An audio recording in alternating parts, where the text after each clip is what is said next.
Well, what I'm going to do first then is give you a little summary of the technicalities of soulmates, and then we'll get into the emotions regarding soulmates. How does that sound? It's important to understand the technicalities regarding soulmates, the real spiritual truth, if you like, the divine truth about soulmates, because it actually does affect a lot of your life without many people even knowing it affects their life. And so that's why it's quite important to allow yourself to understand the truth about how the soulmate thing works. Because what I notice a lot of times is people think that you can choose your soulmate. You know, like, oh, that guy's nice and handsome, and he's got a life, and he's quite wealthy. That's my soulmate, right? Or that girl's got a nice figure, and you know, she's like pretty and whatever. That's my soulmate, and it's not like that at all. And then a lot of us get into this state with God with regard to the soulmate issue, because it's not like I'm choosing my soulmate. A lot of times we start feeling that we don't have free will. Do you see what I'm saying? Like, your partner's already chosen for you. So does that mean you've got free will? And that's a question that people ask, you know. They say, oh, it can't be true because we all have free will, and so therefore it would break the law of free will, so therefore this soulmate issue can't be true. Does that make sense? So a lot of times people, including my own mother actually, feels that way. So a lot of people have a lot of different emotional injuries regarding the soulmate connection, which we need to talk about. So let's look at it from a technical point of view in the first few hour or so, and then we'll go into the emotions of it all, because it's the emotion of it all that's very, very interesting. So let's start with God, who has masculine and feminine qualities, and God creates souls that all have masculine and feminine qualities. So let's grab one of those souls over there, one of God's children. And what happens now, for this, I'm going to describe the place for the description of a heterosexual soul. But that doesn't mean that, and by the way, there is no such thing as a heterosexual soul or a homosexual soul. There is just a soul that all has varying qualities of masculine and feminine characteristics. Now, when the masculine characteristics become dominant, when the soul separates into the two halves, it separates into two male forms. If the feminine characteristics are dominant, then when the soul separates, it'll separate into two female forms, because the feminine characteristics are dominant. But for many souls, there's a huge range of masculine and feminine characteristics. If you draw a standard distribution curve about the issue, and let's say this is masculinity and this is femininity, right? You can see that like 80 or 90%, whatever it is in the standard distribution curve, fit between there. They will be called, when they incarnate, you could say they will be heterosexual, right? That's not how you spell heterosexual either. But anyway, it's right? And obviously on the male dominant side in this area here, the souls that incarnate there are going to be masculine, male-based homosexual, right? And obviously the souls that incarnate that have a dominant of female characteristics with some, still got male characteristics of course, but they will separate into, you could call it female homosexual, couldn't you?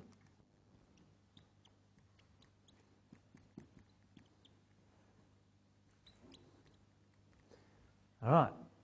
Notice it doesn't give any room for bisexuality, which is a very confronting thing for most people nowadays, because the bisexuality movement, if we could call it that, is growing in its intensity, and it comes from a confusion of our own sexual attractions. And one of the things I'd like to talk about today is how our sexual attractions become so confused. Because the truth is that we can actually be a heterosexual soul but in a homosexual relationship and feel quite comfortable until we start opening the soulmate part of our soul. And I want to talk about that too, what that means to open up the soulmate part of your soul. Well, you can also be in a heterosexual relationship and be quite comfortable but actually be gay.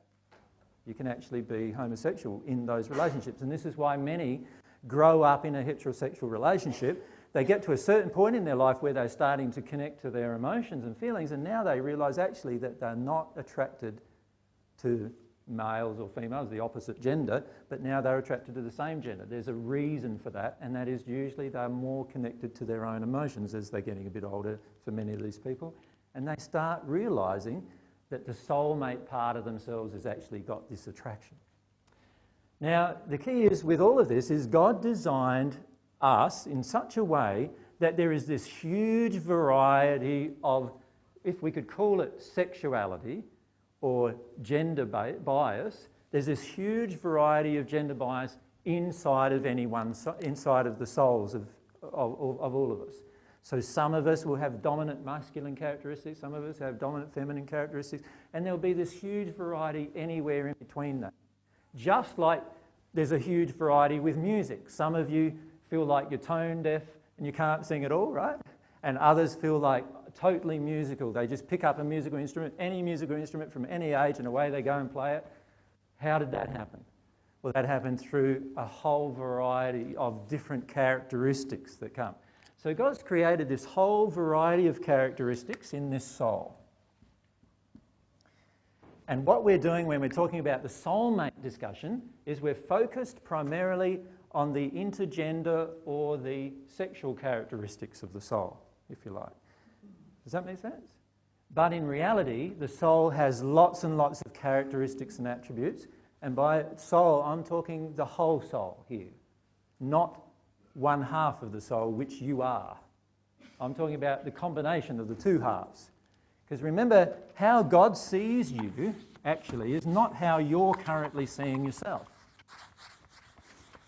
How God sees you is as this one soul, even if you're in two different physical forms. And when I say two different physical forms, once you incarnate, your half of the soul is attracted to a physical form and a spirit body form, and the other half of your soul is attracted to a different spirit body form and a different physical body form. But from God's perspective, you are still one soul.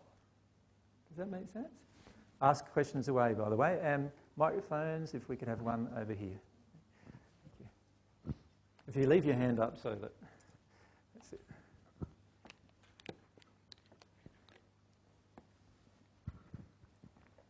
So does that mean one person's soul can only progress so far? Like, just say one person reaches the seventh sphere and the other person refuses to do anything, that then one person can't go on until the other person starts to move on?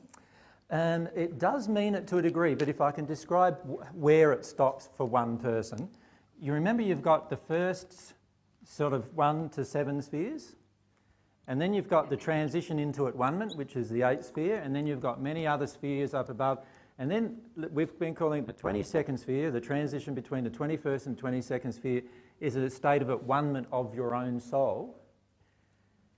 When you're progressing as a half of a soul, you can progress right up to the 21st sphere. But you won't be able to make the transition into the 22nd sphere without your soulmate. Does that make sense? So you can actually be at one with God while your soulmate is down in the first sphere somewhere. Now, in a state of at-one with God, obviously you're in a state of bliss. So even if it took 1,000 years for him to get to where you are after that point, it doesn't matter too much to you. Does that make sense? But you will always be longing to progress once you connect with God and you're progressive on the divine love path. You'll always have a desire or a longing to progress. But you'll be able to continue doing that right up to this point here, but you won't be able to go through the soul union process without your soulmate also being in that same location. But this is one thing I would like to talk to you about soulmates. As the soul progresses, as one half of the soul progresses in love, the amount of pull that they have to the other half of the soulmate is so great. It's actually the biggest pull that you'll ever have, or the biggest attraction you'll ever have to any other person aside from God in your entire life. Right? And that pull draws your soulmate into your life no matter where they are. Whether they're in spirit or they're on earth, doesn't matter. It doesn't matter where in the spirit world they are, you will draw them to you at some point. Does that make sense? And that's the thing, is God designed it in such a way that you could think of it like a magnetic attraction between the two halves of the soul, and that magnetic attraction intensifies as one half of the soul grows in love. It's not very strong when both halves of the soul are not very grown in love, but as one half of the soul grows, then that attraction intensifies. We'll talk more about that, the emotion of that, as we come up. Matt? How you doing? Good. Around about what sphere would you need to be in to have the identity of your soulmate truthfully revealed to you, do you think? In the spirit world, normally that happens around the fifth sphere of the spirit world. It's not so much where you need to be, it's what state you need to be in as to when it's revealed to you. You see, for many of us have a lot of emotional injuries about having something determined for us. And when you think about it, it's the soul, which is the complete soul, that has free will, not each half. All right? God gave free will to the complete unit, right? So if one half of the soul is really progressing and draws the other half into their life, the other half may think, I don't want to be drawn into their life. Why do I keep getting drawn into their life? Or, well, it's their soul that's drawing them together, their own soul, and they just don't realise that, you see. And so we can't actually say that the two halves of the soul have complete independent free will. It's the complete soul itself that has free will. That's independent of every other being on the planet and in the universe, and even independent of God's will. That's what free will is. It's the complete independence. But it's the complete independence of the entire soul, not its two halves. So, in terms of when you would find out about who your soulmate is, that completely depends upon whether you're opening up the half of your soul towards the other half. In other words, opening up this electronic, if you like, or this magnetic connection between the two halves. If you open it up, and the way it's opened up is emotional, it's not opened up in any other way. Once you start opening it up, what happens is that your soulmate starts getting drawn to you, and at that point you're also usually able to know who your soulmate is. So you could be in the first sphere of the spirit world and learn who your soulmate is. Or you might be a celestial spirit and first learn who your soulmate is. There's many spirits who have become celestial spirits and who didn't know who their soulmate was until after then. Right? So it just depends on whether that part of your soul has opened up or not. Now obviously it needs to be open before you become at one with God. So there's many seventh sphere spirits, I should clarify, who haven't found out who the soulmate is, but by the time they enter the celestial realm, they do know who their soulmate is. And the longings for your soulmate vary too, by the way. Obviously, if I have more emotional injuries towards the opposite gender and my soulmate happens to be a member of the opposite gender, how much of a longing am I going to have for my soulmate? Not very much, right? But if I am very open and I've started to deal with a lot of my emotional injuries about the opposite gender, I'm going to be much more open to understanding, oh, that person is my soulmate. So it just depends on my emotional openness, and we'll talk about how to emotionally open that part of your soul to the gender that is your soul mate. AJ, if you are with somebody that you believe is your soulmate, but they're actually not, does that shut off the connection to draw your true soulmate to you? Of course. Yeah. That makes sense, doesn't it? So, yeah, well, sorry. Go on. I was just going to say, I guess as we work through our injuries, then it will feel like it's not right anyway. Exactly, exactly. So there was a time in my life where I believed one person was my soulmate for nearly 7 years. And while I was believing that I'm totally shut down to my real soulmate. So she's never going to come into my life in that regard, in that place. As soon as I worked through the emotional injuries, I woke up one in the middle of the night. She's not my soulmate. And it just like dawned on me. And then I had to look at why did I want her to be? Does that make sense? So there's a lot of emotional injuries in that as to why you want somebody to be your soulmate and you're not open to your own soulmate. So for me, it was a lot of grief that I had to work my way through after that, as a result of that realisation. But we'll talk about the emotions involved in it as we go along. Right? And somebody else, Jen, you had a question over there, up there? We can go up there first and then down to you.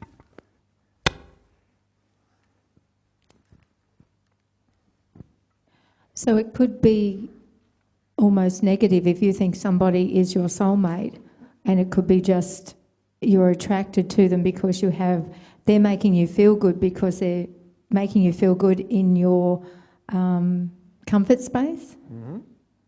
And we'll talk about how that will happen in a minute when we talk about our addictions to the opposite gender.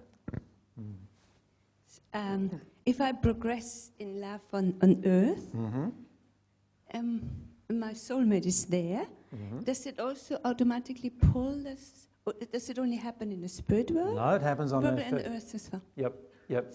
And you'll feel drawn, even as you grow yourself, you'll feel drawn into making decisions and choices that lead you to where your soulmate is. So let's say your soulmate's decided to go and live in Canada, right? And you both were born here, let's say, but your soulmate decided to go and live in Canada, maybe when they were a child or when their parents decided, or maybe they just met somebody up, followed them over to Canada and they're still there, right? Then what will happen sooner or later is you'll be drawn to go to Canada. You'll feel like, oh, for some reason I just feel like Canada is the way to go. You know, some place, and a lot of times it's some place way out that you'd never even consider normally. And these kind of decisions often lead you to your soulmate.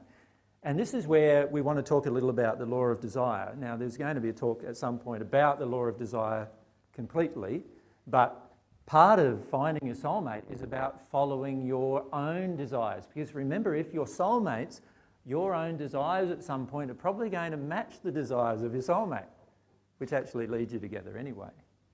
So we need to talk about that too. So anyway, so can you see firstly though, that we need to focus on the fact that we are one half of the soul. That's very important to understand. I am just one half of my soul, right? There's another person, my soulmate, who is the other half of that soul. We are one soul expressing itself in two different forms, right? The masculine in our case and the feminine form, right? And we need to remember that because it's that entire soul that has free will. And when you go through the process of a soul union, you come to understand how important it is that the entire soul has its free will rather than just the two halves. Right? Because it's that entire soul that God created in the original form that has the most power. It's also that entire soul that can grow beyond the condition of at-one-ment to God to the condition of at-one-ment with each other, and even beyond that condition as far as it is known, can grow beyond that condition. And the power of the soul in this unified state is much greater than the power of its two halves. Right? And that's why it's very important to understand I am just a half. I was just wondering, say if your soulmate was a murderer and had murdered someone, there's obviously a penalty on that person's soul for repentance. Does that soulmate also attract that injury? No, it doesn't attract the injury because the way the injury enters the soul is via the connection points, and we'll talk about this in a minute. The connection points are all related to the bodies while they're connected to the physical form. So the way energy or emotions and experiences enter you is through the spirit and physical bodies, right? And enter the half of the soul. It's only when the half of the soul starts opening up towards the other half of the soul that they'll start feeling emotions coming from the other half of the soul. Now, when that starts happening, then you will start feeling whether the person's had murdered somebody or they'd harmed somebody, or you'll start feeling the other half, the characteristics of the other half of your soul, whether those characteristics are actually what you would classify as like loving or unloving. So this is part of the problem, is we start opening up to the other half of our soul, then we feel a bit creepy, right? Then what you're going to be tempted to do?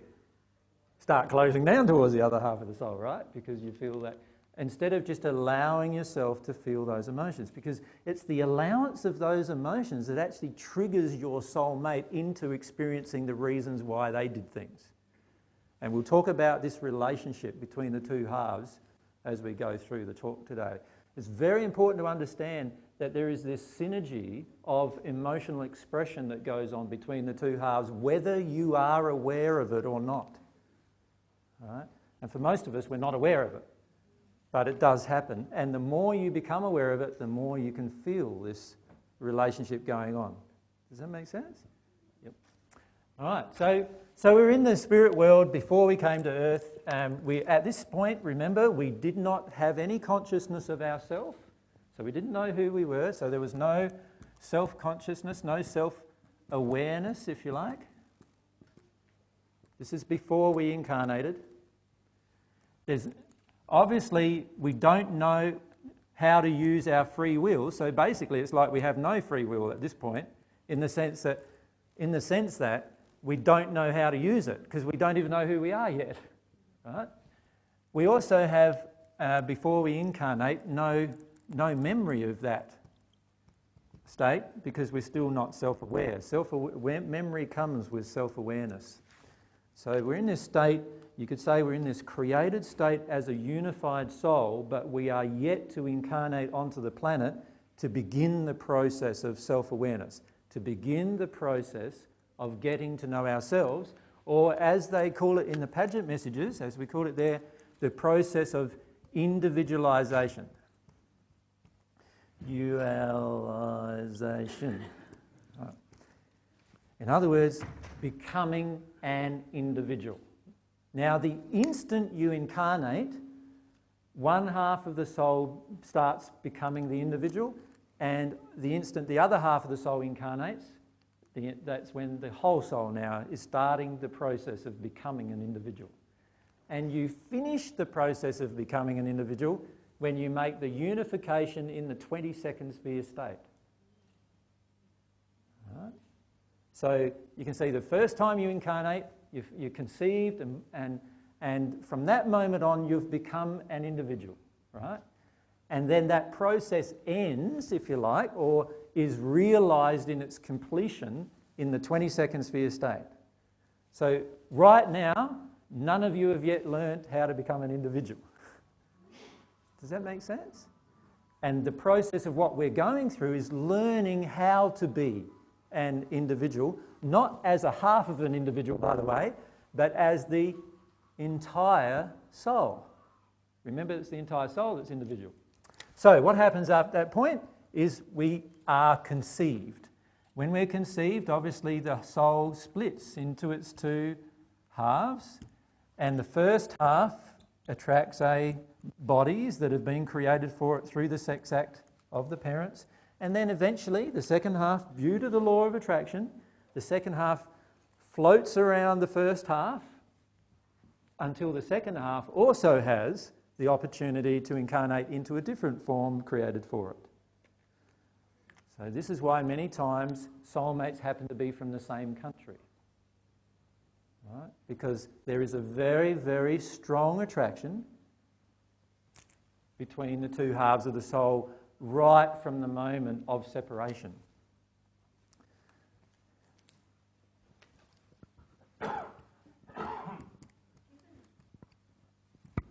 Given that the souls are attracted to one another, what happens when a soul incarnates and it's aborted, miscarriages or dies and goes to the spirit world while the other half has still not incarnated? Does that affect anything? No, there is still the impetus to incarnate that has to occur for individualization. Sure, but is it likely to choose a situation where it won't live very long, or an unwanted pregnancy or something like that? That depends on the personality. Remember, the personality of the soul is something that God has already created, right? and that we come to realise. So that depends on the personality of the soul in the end. So it just depends on how the unincarnated soul responds to the death of the incarnated soul. And that, of course, is going to be very different depending on what type of personality we have. Sorry, Mary, what do you want to say? You've got a microphone over there, by the way.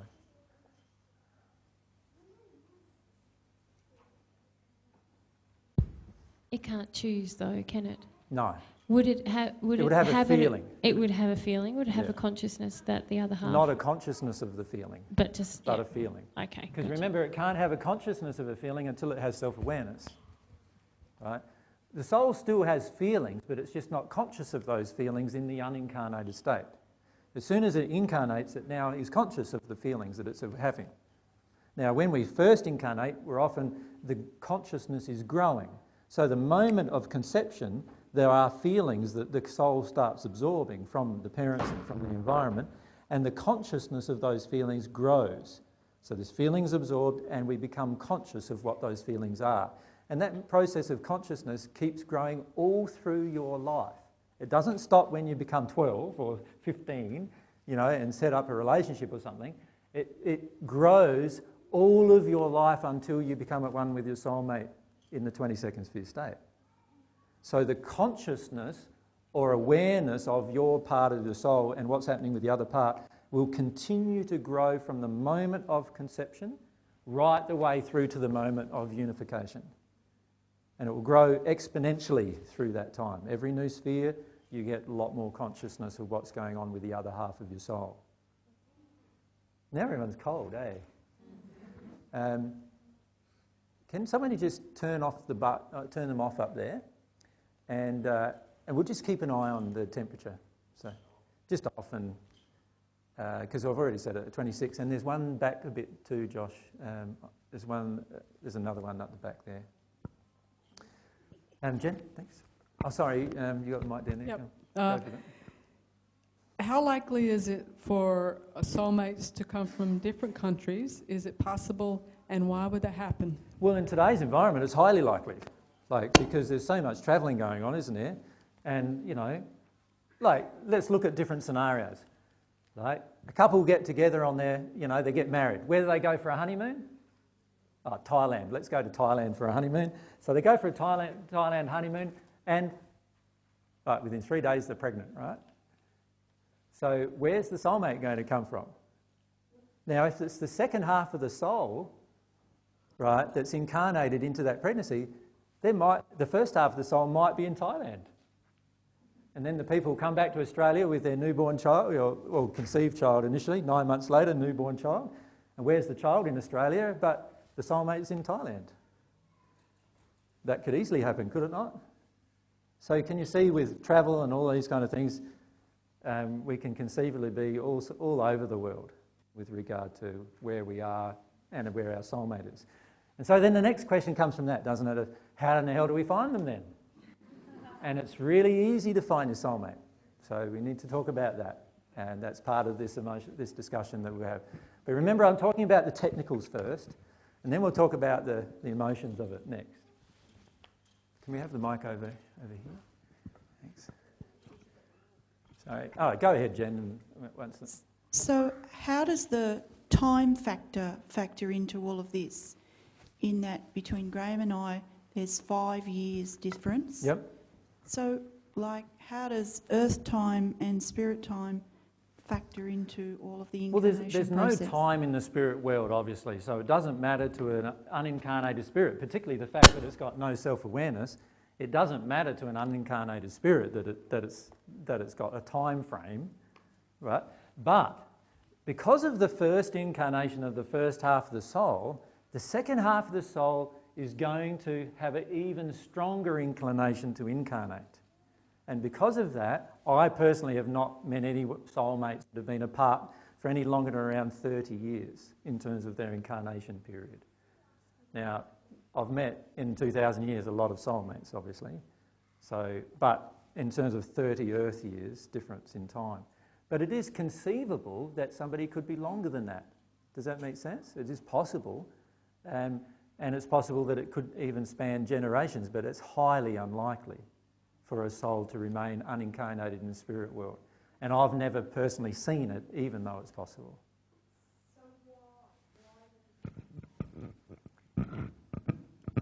So why? Why the difference in time? Is there a reason that there's a time difference or a strength in one half coming first and then the other one following? Is there any? Or There are so many different factors involved. Well, you think about how our personalities are so different. Excuse me. Every single person in this auditorium is so different from each other, aren't we? Like, you meet somebody and you can realise there's some similarities, but wow, there's also these wide differences, isn't there, in all sorts of factors of our personality. God's created all of us in such a different state personality-wise that there are so many variable factors that depend upon the incarnation of the soul.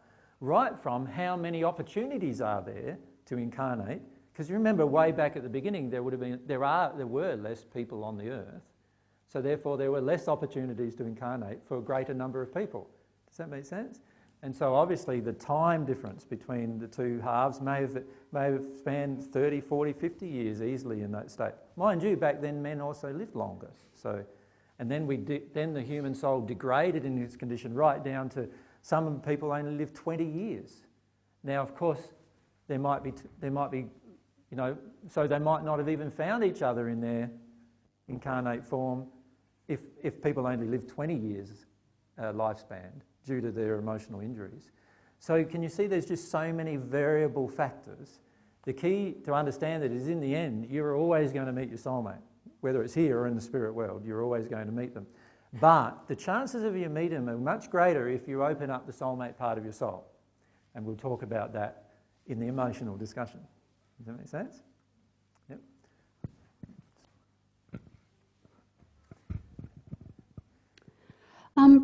Going back to the personality of the soul, yep. As an unincarnate soul, yep. then would the gifts and the personality and potentials of that soul are the same for two of them, or would they have, for example, if you had one, the gift of artistic gift, would that artistic gift be in both when they incarnate, or would some get, just like genetics, like one would get some and one wouldn't get any, or how? Well, again, that varies very much between each individual soul. How the soul itself splits in its characteristics and attributes is an individual process for each particular soul. But you will find that there is always generally a correlation of desires between the two halves. So let's say one of the part of the soul is passionate about music, and so they get into guitar and away they go with that, and they do all of that kind of stuff. Then there's a higher likelihood that the other part of the soul is also going to have some kind of passion for music as well. Does that make sense? And that eventually is found.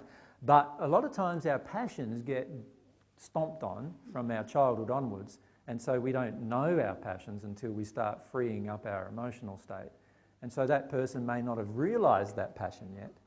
And so this is why it's very hard to judge from an imperfect state where we're not yet very developed in love, that our soulmate would have a certain thing or characteristic, because we ourselves, because of the development in love, may not easily recognise the characteristics even that we have within ourselves, let alone the characteristics of our soulmate. But yes, the personality is for the entire soul, and how the personality splits between the two halves is very, very dependent upon how God created that soul in its split. From an energetic perspective, if you can think of it like a soul like a big ball, if you like, of energy, with all this electrical energy going between the two, and then it separates, but all of these electrical lines, if you like, or energetic lines, are all still going between the two halves. Now, obviously, there's going to be very much a synergy between the two halves in terms of their desires, passions, longings, intentions.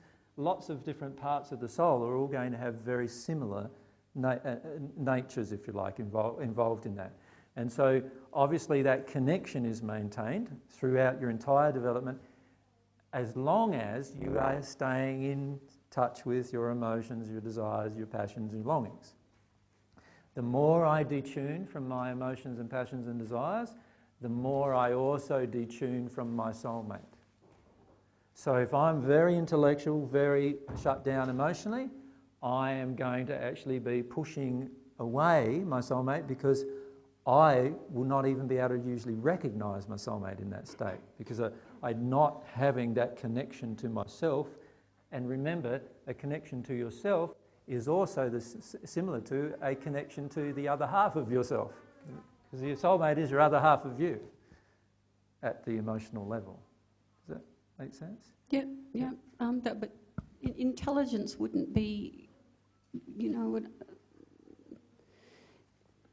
is intelligence something that comes in with the soul as well? With the intelligence is vastly controlled by emotional injuries, right? So many, and you'll see this more and more as people grow in the spirit world.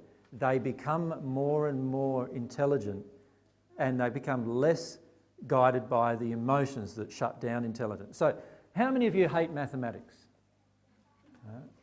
About half, maybe a bit more than that, of the audience, right? Okay. How many of those people who hated mathematics were no good at mathematics? Isn't that interesting? Almost all of them, right? Now, can you see the relationship between that? There is an emotional relationship between the fact that we dislike something and that we're no good at it, right? And the same applies to all forms of what we now classify to be intelligence. There is always an emotional reason why we get shut down in our intelligence. And so many of the people who you judge as not very intelligent actually have quite a few emotions that have caused them to shut down their intelligence. Because actually God created the soul with very powerful intelligence. But it's all emotional, and this is why when we get the emotional damage, the intelligence often gets shut down as a result. Also, there is this multi-generational injury that occurs where intelligence is glorified and emotional intelligence is denigrated. You notice that? Isn't that still really the case? How many times do you go along to a university course teaching you to be emotionally intelligent? Not very often, right? But you do have lots and lots of university courses on all sorts of things, how to become a doctor, a lawyer, an engineer, right? And all of these other things too, like psychiatrists, psychologists. And how many of those things talk about emotional connectiveness? Well, you can go along and even be a psychologist and still not learn about that, right? So there is this really big focus today on the intellect, which actually, in most cases, doesn't connect to people who have been shut down intellectually at a young age due to emotional injuries. And we then judge those people as they're not very intelligent, when in reality, the potential of their intelligence is just the same as our own. Right? So the truth is that your soulmate may appear initially to be quite unintelligent if you are intelligent, but as they grow and connect to their emotional reasons why they had that belief of themselves and release that, their intelligence will grow as a result. Does that make sense? Yeah. So again, why judge your soulmate based on intelligence? Can you see how a lot of times our judgments are based around the emotional impact of the emotional injuries we received rather than the truth? Yep. So when it comes to visiting or seeing your soulmate, you're going to have to be very open emotionally to your soulmate potentially being anyone. Isn't that interesting? Hi, AJ. What would the complications of in vitro fertilisation with not knowing who the donor would be? How would that pan out? Anything that happens at the physical level is immaterial from this perspective. Well, when you said that the parents would, through their emotions, attract that soul. So there's two parents. What about the parent of the... Well, obviously the parent of the genetic donor there's the genetics coming from that parent, and those genetics have emotional things that created them, right? So obviously the emotional things that created the genetics that were then given to the donor will have an effect on the child. So would the But emotional... how does that affect the soulmate? Well, yeah. It doesn't really, does it? Well, I wondered how the connection, if there was an emotional connection between the donor and the parents, and then if there was a complication further than that. I don't know. No. The way God's created it is if somebody incarnates, so whether they do it in vitro or whether they do it, as or any other way, when they incarnate, they still absorb emotion from their environment just the same as before.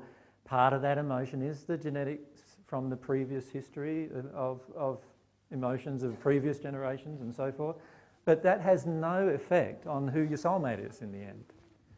So it's quite simple, still quite simple. It's still very, very simple. No matter what man does regarding this issue, like man could actually genetically clone you and actually clone you into another living person, and you're going to be very different because the two halves of your soul are going to be very different, right?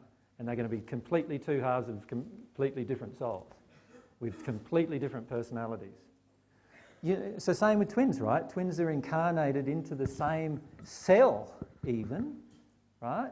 In terms of the way the cell starts breaking up. If twins are incarnated once they start splitting into the two different forms. They're very close to each other genetically, but have you ever met any identical twins that are identical emotionally? No, right? They have many identical feelings based upon their genetic imprint, their emotional imprints from their environment.